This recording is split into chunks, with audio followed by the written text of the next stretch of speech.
'Di ba? At marami pang iba na parang questionable na ginagawa ng gobyerno ngayon. Kaya hindi yan talaga. Pero ang sukdulan doon kung bakit talaga pakiramdam natin talagang binetray yung public trust. Nung ang isang Pilipino na minamahal ng milyong-milyong Pilipino ay pinadala mo sa ibang bansa sa kamay ng mga dayuhan. Mismong opisina ng presidente, Office of the President, ang nag-charter, ang nagbayad dun sa private jet. Talagang meron kang kaugnayan at dapat may managot. Kung ikaw ang dapat managot, dapat ikaw talaga ang ipatawag para mag-explain. At nung hindi nanalo si Senador Bongbong Marcos, baka naalala niyo ang nagrally sa EDSA Shrine about Marcos Burial. Yung lumaban kay Jim Paredes doon at sa 2,000 anti-Marcos doon, Duterte Youth Trend. Katulad nitong batas ng NYC na pinagmamalaki ng Pangulong Bongbong Marcos na yun ang kanyang landmark law, nakalagay yan sa kanyang profile, sarili mo na ang batas, hindi mo pa pinapatupad, violate mo pa. Tapos sasabihin mo lang ng opisina mo, gumawa lang kayo ng gumawa ng batas. It is the executive who should execute the laws, di ba? Ba't kapag gagawa ng batas kung kayo mismo sa executive, hindi nyo naman ine-execute yung mismong sarili nyong batas? Po muna, ano pa ang final doon sa isinampan nyo pong reklamo? Matutuloy pa ba ito? Natanggap na ba? Ano po ba ang real score po nito, sir? Yes, kahapon po, pinapareceive natin sa Office of the Secretary General sa House of Representatives. Ayaw i-receive kahit nung mga deputy secgen na nandun naman, tsaka mga staff. Ang sabi nila, dapat daw secgen mismo yung mag-receive. Ang sabi ko naman, ayon sa rules ng House of Representatives on impeachment proceedings, nakalagay doon, sinite ko, it is the Office of the Secretary General who shall receive the verified impeachment complaint. Ibig sabihin, yung opisina ang magre-receive. Hindi naman talaga sinabing yung mismong boss ng opisina. Kasi kung ganun lang rin naman, di lahat na lang ng opisina ng gobyerno, kapag wala yung head of office, hindi magre-receive ng mga dokumento, di ba? So, ministerial duty lang naman po ang pagtatak ng receive po. So, yun ang sinasabi natin. So, next week, itatry po uli natin ipa-receive. Kaya lang ang problema, paano kung hindi pumasok si SecGen ng ilang linggo? Ibig sabihin, hindi rin magre-receive pa rin sila. Opo. And kailan nyo po na pagpasyahan itong paghahain po ng reklamo? Chairman, ano yung nakapag-udyok sa inyo ng husto? Ano yung pinagbasehan mo? Kumbaga, meron ka bang inantay na ito na yung go signal na talagang dapat maghain tayo ng impeachment complaint? At alam naman natin, ang impeachment, numbers game din po yan. Ano po yung nakikita nyo dito? Alam nyo, sabihin ko sa inyo ang katotohanan dyan. Kung yung kay Vice President Sara Duterte na impeachment, ang motivation doon ng ibang nag-file, alam naman natin, additional na pondo, additional na tulak galing sa leadership. Alam nyo, ang nagtutulak lang sa atin mag-file, sabihin ko sa inyo ang katotohanan. Tuwi na lang naririnig ko yung kanta ni Yeng Constantino na Salamat. Yung para sa'yo, ako ilalaban yon. Tsaka yung You Raise Me Up na paborito ni Pangulong Duterte. Tuwi na lang naririnig ko yun. Yun lang ang motivation ko para mag-file kasi hindi ko talaga matanggap na nandun si Pangulong Duterte ngayon sa ibang bansa sa kamay ng mga dayuhan nag-iisa sa isang kwarto. Dapat siya ay kasama ng mga Pilipinong nagmamahal sa kanya.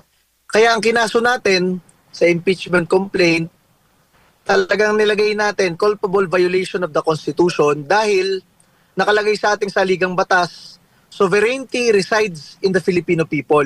Hindi sa teritoryo ha. Kasi ang teritoryo pwedeng lumaki, lumiit, may dispute pa minsan. Nakalagay sa ating saligang batas, ang soberanya ng Pilipinas ay nakasalalay sa mga buhay na Pilipino. Kaya nung sinurrender mo ang isang buhay ng isang Pilipino nung March 11, sinurrender mo ang soberanya ng bansa sa mga dayuhan. Yun ang ating inilalaban. At syempre, gusto nating merong managot kung bakit nandun ang ating kababayan, si Rodrigo Roa Duterte, na sa ibang bansa ngayon. Chairman, si MJ po ito. Ito pong tanong ng taong bayan, no? Dahil meron din tayong, nakita tayo kahapon sa liwasan. May nagtanong kung may alam daw po ba si VP Sara doon sa ihahain po ninyo na impeachment complaint dahil kung maalala, nauna rin sinabi ng VP na may nakikita siya ng mga impeachable offenses na sinasabi niya na na-commit ng Presidente Marcos Jr. Alam niyo, sa totoo lang, hindi niya alam. Actually, nung nandun na kami sa office of the SecGen at nag-aantay kami ng 1 oras, sabi ko sa staff ko, tingnan mo nga kung may binabanggit si VP Sara patungkol sa impeachment ni BBM or kahit sinong politiko na nagbabanggit. Nung napanood namin, nagbanggit si VP Sara ng 2 possible violation. Yun rin, violation of the Constitution and betrayal of public trust. Sabi ko, ang galing naman ng abogado natin. Sumakto yung kung ano yung ginawa natin, yun rin yung kay VP Sara. Kasi yun talaga yun. Betrayal of public trust. Talagang nagtiwala sa'yo ang mga Pilipino na ipagtatanggol mo ang buhay ng kada Pilipino, kaya lang hindi mo ginawa at violate mo ang Constitution dahil sinurrender mo ang soberanya ng bansa sa pag-surrender ng isang Pilipino. Sakto-sakto lang, very clear yung kinaso natin. Chairman, ang inyo pong nais ipatanggal sa posisyon ay inyo pong ninong. Bakit po umabot sa ganitong punto na yung inyo pong sinuportahan noong 2022 at ninong pa po ninyo sa kasal, guys po inyo matanggal sa pwesto bilang presidente? Alam nyo, sa totoo lang, hindi ko lang ninong yan. Talagang noong 2016, nung ang tandem ay Duterte-Cayetano, kami ay Duterte-Marcos na. Marcos loyalist talaga kami. At nung hindi nanalo si Senador Bongbong Marcos, baka naalala niyo ang nagrally sa EDSA Shrine about Marcos Burial, yung lumaban kay Jim Paredes doon at sa 2,000 anti-Marcos doon, Duterte youth rin. At sa mga rally sa Supreme Court at sa COMELEC patungkol sa recount, Duterte youth rin ang kasama. At kami naman, inaanak ng Pangulong Bongbong Marcos, kahit yung anak namin, inaanak ni Sandro, talagang Marcos loyalist kami. Kaya lang, dito sa ginawa nila sa ating bansa, naramdaman namin yung tinatawag na parang nabudol tayo. At yun na rin ang pakiramdam ng maraming Pilipino. Ano bang ibig sabihin ng parang nabudol ka? Parang na-betray yung public trust, di ba? Yun yung kinakaso natin dun eh. Bakit? Ang daming ginagawa ng administrasyon ngayon na hindi naaayon doon sa mga ipinangako at dapat ginagawa niya. Di ba? Ang daming, kunyari, ang pinagkakaabalahan ngayon ng NBI tsaka ng PNP kung paano kasuhan yung katulad natin, Duterte official dati. Ang dami nangyayaring kidnapping, pagpatay, hindi man lang yun ang imbestigahan ng NBI, di ba? Kunyari, yung mga pondo natin sa gobyerno, GSIS, SSS, PhilHealth, tinatangkang ilipat para panggawa ng karasada. Di ba? At marami pang iba na parang questionable na ginagawa ng gobyerno ngayon. Kaya hindi yan talaga. Pero ang sukdulan doon kung bakit talaga pakiramdam natin talagang binetray yung public trust. Nung ang isang Pilipino na minamahal ng milyong-milyong Pilipino ay pinadala mo sa ibang bansa sa kamay ng mga dayuhan. Mismong opisina ng presidente, Office of the President, ang nag-charter, ang nagbayad dun sa private jet. Talagang meron kang kaugnayan at dapat may managot. Kung ikaw ang dapat managot, dapat ikaw talaga ang ipatawag para mag-explain.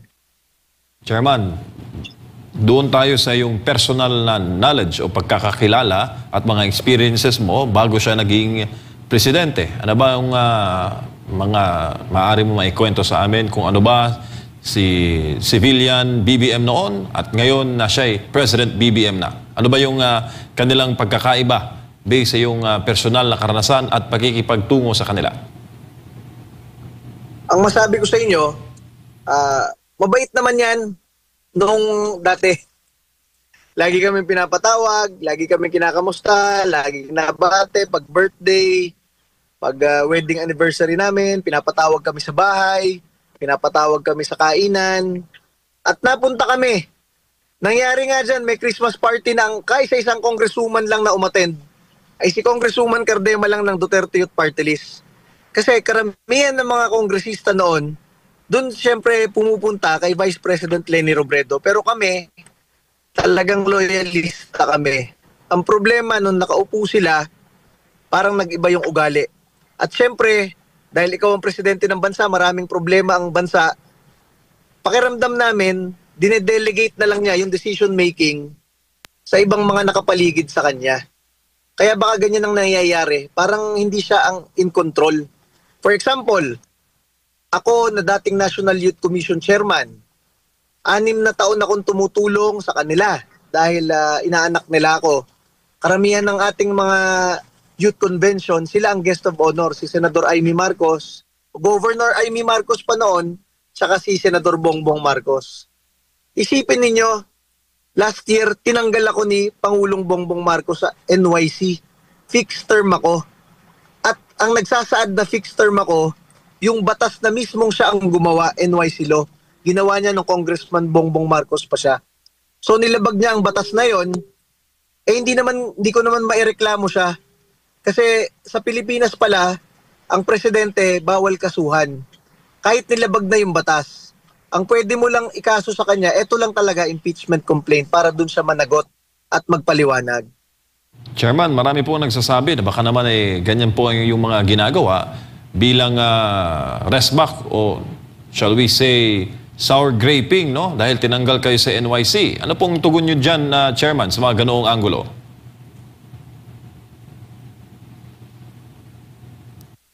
Nako, balikan natin si Chairman Cardema. Mukhang moving ito at nasa loob ng kanyang sasakyan.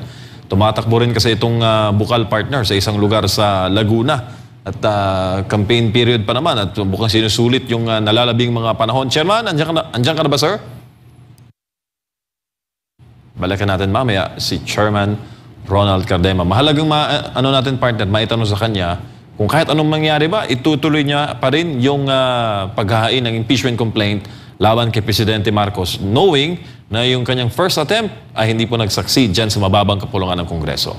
At syempre, kukunan din natin ng pahayag si Chairman sa naging tugon din ng palasyo ukol dito. Kung okay na ba si Chairman? Chairman, okay na ba yung signal natin? Abante mo nga. Abante mo na para at least medyo maganda yung signal. Chairman, naririnig mo na kami o naririnig na? Abante mo Yan po. Ayan, okay na. Narinig niyo ako? May tanong si partner MJ. Chairman, kahit yung balikan ko lang yung sour graping na anggulo. Ano bang masasabi mo doon? Na baka dahil daw binabanatan mo na si ninong mo dahil tinanggal ka sa NYC, sour graping daw. Anong tugon mo doon sa anggulong yon? Hindi yun. Actually, kung gusto ko talagang bumanat, edi sinama ko na siya dito sa kinakaso ko. Kasi talaga namang labag sa batas yun. Pero itong ibinabanat natin sa kanya sa impeachment complaint, ito ay hinaing ng milyong-milyong mga Pilipino. Wala naman tayong marinig kahit isa ngayon na ibinoto nyo sa Kongreso na nagsasalita patungkol dito. 'Di ba? Kaya tayo po sa Duterte Youth Party List, hindi naman tayo dapat mamili ng oras kung kailan tayo magsasalita para sa taong bayan. Ito, final natin tong impeachment na ito. Chairman, considering na ang iyo pong tangka na maghain po ng opisyal na impeachment case laban kay Pangulong Marcos Jr. ay hindi po nagtagumpay yung first attempt, kayo po ba'y nakahanda na sa mga mangyayari sa susunod na panahon na kayo po ay magpunta dyan sa mababang kapulungan ng Kongreso at magkaroon naman po ng mga hadlang o balakid para ito'y inyong maisapinal? Yes, talagang itatry uli natin i-file ito. Yun nga lang, ang problema, pag dineclare na naman nila na wala yung head, wala yung boss nila. So, pero alam nyo, masabi ko sa inyo, in general, dapat lahat ng opisina ng gobyerno, pag may pinapareceive kang dokumento, i-receive nila yan kasi ministerial duty yung tawag dyan. Tatatakan mo lang ng receive yan. 'Di ba? Kung tayo nga na ang ating grupo, miyembro na ng Kongreso, ganito pa yung treatment. Paano pa yung ordinaryong Pilipino na merong reklamo, merong gustong isubmit na sulat? Paano pa sila?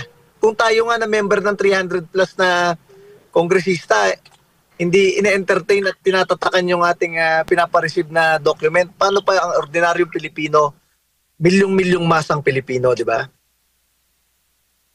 Chairman, meron pong reaksyon ang palasyo po dito kaugnay sa pag-attempt niyo po na maghain ng impeachment complaint. Ang sabi po ni Yusek Claire Castro, and I quote, "Karapatan po nila kung nais po nilang magsampa. Pero inuulit po natin, ang complaint na ito sa ating pagtingin ay walang pinaghuhugutan.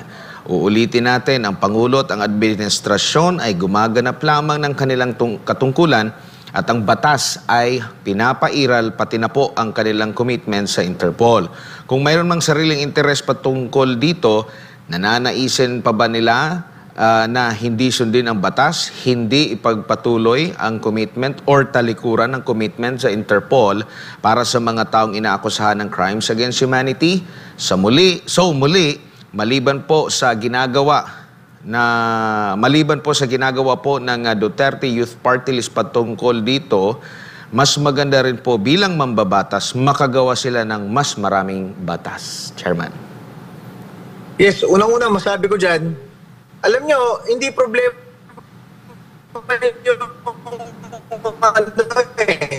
yung paggawa ng batas eh. Kasi ang dami-dami ng batas ng Pilipinas, hindi naman nila ine-execute yung mga batas na yon. Katulad nitong batas ng NYC na pinagmamalaki ng Pangulong Bongbong Marcos na yun ang kanyang landmark law, nakalagay yan sa kanyang profile, sarili mo na ang batas, hindi mo pa pinapatupad, violate mo pa. Tapos sasabihin mo lang ng opisina mo, gumawa lang kayo ng gumawa ng batas. It is the executive who should execute the laws, di ba? But kapag gagawa ng batas, kung kayo mismo sa executive, hindi nyo naman ine-execute yung mismo sarili nyong batas. Pangalawa, yung sinasabi ni Claire Castro, ano yun, yung sa ICC? Opo, na ang sabi pa niya dito na ang kanilang ginawa naman, naniniwala sila na ginaganap lang yung kanilang kanilang tungkulin at yung batas na pinaiiral nila ay batay sa commitment nila sa Interpol. So kumbaga naayon ito sa Interpol na hindi sa ICC. Parang ganito yung naratibo nila. Kasi kung pagbabatayan naman yung sa vlog ni Undersecretary Castro, iba naman yung kanyang pananaw doon. Meron siyang sariling opinion dito noong nagva-vlog pa siya, Chairman. At ang sinasabi niya doon na ang kabilang sa proseso, kung sakaling arestuhin man itong si dating Pangulong Rodrigo Duterte, ay iharap siya sa dito sa local court natin. Which is yan yung hindi naganap. Yun nga yung pinagtataka na iba eh. Iba na yung kanyang stand ngayon dito sa mga pangyayari ngayon, Chairman. Yan, buti na banggit nyo yung statement ni Claire Castro. Ang sabi niya dyan, meron tayong commitment sa Interpol. Diba? Ang palusot nila dyan, hindi sila committed sa ICC, committed sila sa Interpol. Ang paalala natin kay Claire Castro, bago ka pa magkaroon ng commitment sa isang international agency, mas matimbang yung commitment mo sa soberanya at taong bayan ng bansa mo. Yun ang priority mo. Kaya nga itong kinakaso nating betrayal of public trust, ang pwede lang magkaso nito ay yung mga kababayan mong Pilipino. Dahil pag hindi ka sumunod sa mga kababayan mo at sa konstitusyon ng bansa ninyo about due process, about sovereignty, pwede kang kasuhan ng violation of the Constitution and betrayal of public trust. Kapag naman di ka sumunod sa Interpol, wala naman maikakaso sa iyo yun. Dahil alam naman talaga nila, ang commitment mo bilang leader ng mga Pilipino ay sa mga Pilipino dapat. So buti na banggit ni Claire Castro yan na committed daw tayo sa Interpol.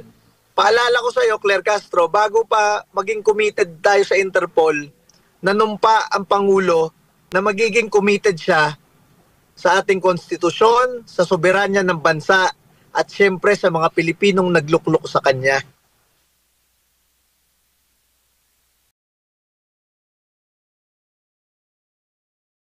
Chairman, huling tanong na lamang po. Ang Duterte Youth Party List ay palaging nasa unahan ng mga party list survey. So kung magkaroon man ng eleksyon, doon sa mga panahon na ginawa yung survey na yon, ay sure po na magkakaroon ng pwesto ang Duterte Youth sa 20th Congress. Kapag manalo po ang Duterte Youth, ano po ang inyong commitment, Chairman? Magkakaroon po ba kayo kung hindi man magtagumpay sa mga nalalabing araw ng 19th Congress, ito bang impeachment case? Itatawid niyo ho ba ito sa susunod na Kongreso, Chairman?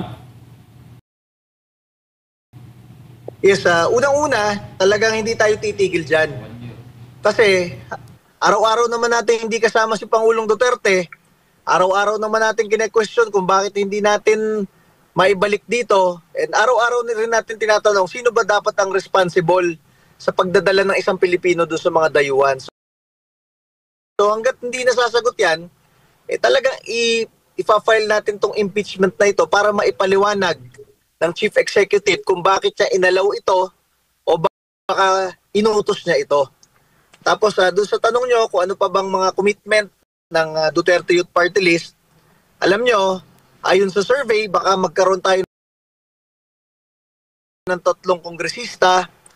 Isa doon, siyempre, si Congresswoman Cardema na galing UP. Isa doon, ang ating Congressman Berlin Lingua na galing Philippine National Police Academy. Isa doon, si Congressman Ron Bawalan galing Philippine Military Academy. Lahat to pinag-aral ng taong bayan bilang scholar ng bayan at lahat sila lalaban para sa mga Pilipino. Ang edad nila puro 26 lang at ito mga leader, kabataan,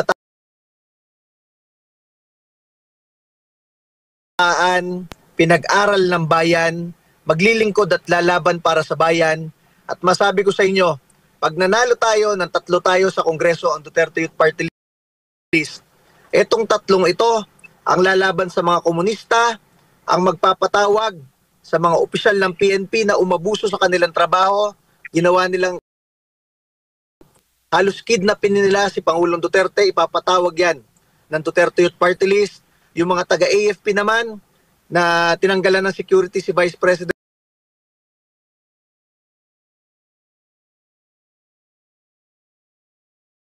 Sara Duterte, ipapatawag natin yan. At yung NBI na nagkakaso sa atin ng